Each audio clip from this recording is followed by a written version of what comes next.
Have you ever said, "I'm starting my diet on Monday," only to spend Sunday night finishing all the leftover snacks, just so they wouldn't tempt you later? Or maybe you bought something you didn't really need but told yourself, "I deserve it." Moments like these aren't about weakness or a lack of discipline. They happen because your mind is trying to protect you from the discomfort of feeling wrong. That feeling has a name: cognitive dissonance. Cognitive dissonance happens when there's a conflict between what you believe and what you do. It's that uneasy feeling you get when your actions don't line up with your values, or with the image you have of yourself. For example, I know smoking is bad for me, but I still smoke. The brain can't stand that kind of conflict. So instead of changing the behavior right away, it does something easier.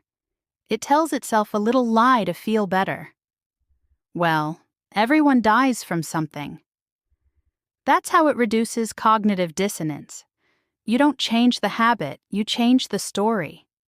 Your brain is basically saying, something doesn't add up here. And to ease that tension, it usually does one of three things: change your behavior, quit smoking. Change your belief. It's not that dangerous. Or justify it. It helps me relax, and stress is worse anyway. This is your brain's natural defense mechanism, a way to reduce inner tension and protect your self-image. And we do this in so many parts of life. We want to eat healthy, but tell ourselves, one time won't hurt. We want to be honest, but tell a lie, so we don't hurt someone's feelings. We want to be happy, but stay in relationships that hurt us because at least I'm not alone. The brain hates contradiction, so it finds ways to glue the pieces together, even when they don't really fit. And the more we do it, the easier it becomes to rationalize instead of face things. You might stay in a job you don't love, telling yourself, "That's just how life is." Or stay in a relationship that makes you unhappy, saying, "At least I'm not alone." Or excuse a friend who keeps hurting you, telling yourself, "They're just stressed. They don't mean it." The brain will almost always choose the comfortable story over the painful truth. Not because it's logical, but because it's trying to protect you. But every time that happens, something inside you reacts. Cognitive dissonance creates tension, a mix of anxiety, guilt, and self-doubt. You might feel it as a heaviness, a quiet itch in the back of your mind, or that subtle sense that you're not fully confident in your own choices anymore. And if you ignore it, that tension doesn't go away. It builds, quietly, until it starts shaping the way you think and act.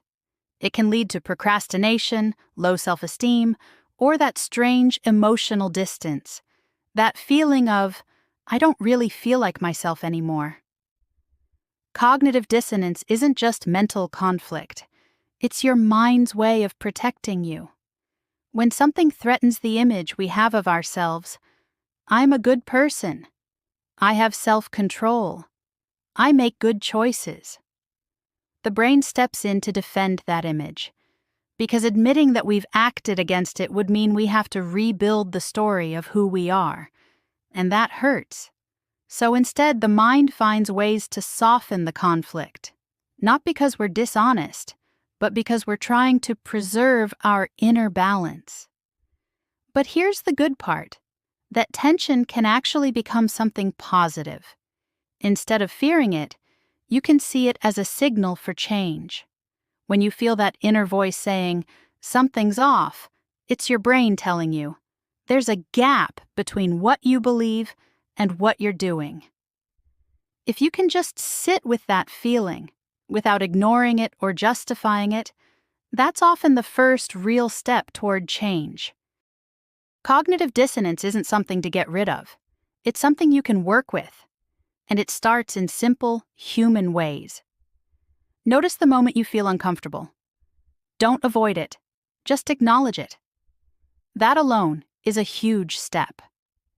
Ask why, not "Why am I like this?" But what am I trying to protect right now? Is it fear, guilt, the need for approval? Align your actions with your values. If something keeps bothering you, ask whether you're really living according to what you believe. Maybe you need to change something small or admit something big. And remember, it's human. No one is perfectly consistent. The goal isn't to be flawless, it's to be honest with yourself. Sometimes cognitive dissonance isn't holding you back at all, it's actually pushing you forward. When you say, "I'm scared, but I'm going to try anyway," your brain feels that same tension. Only this time, it uses it to push you forward instead of holding you back.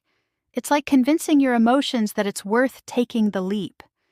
So, cognitive dissonance isn't always the enemy. Sometimes it's proof that you're growing. And if any of this felt familiar, share in the comments. When was the last time you told yourself, "It's fine," when deep down you knew it wasn't? Your story might help someone else recognize it in themselves, too.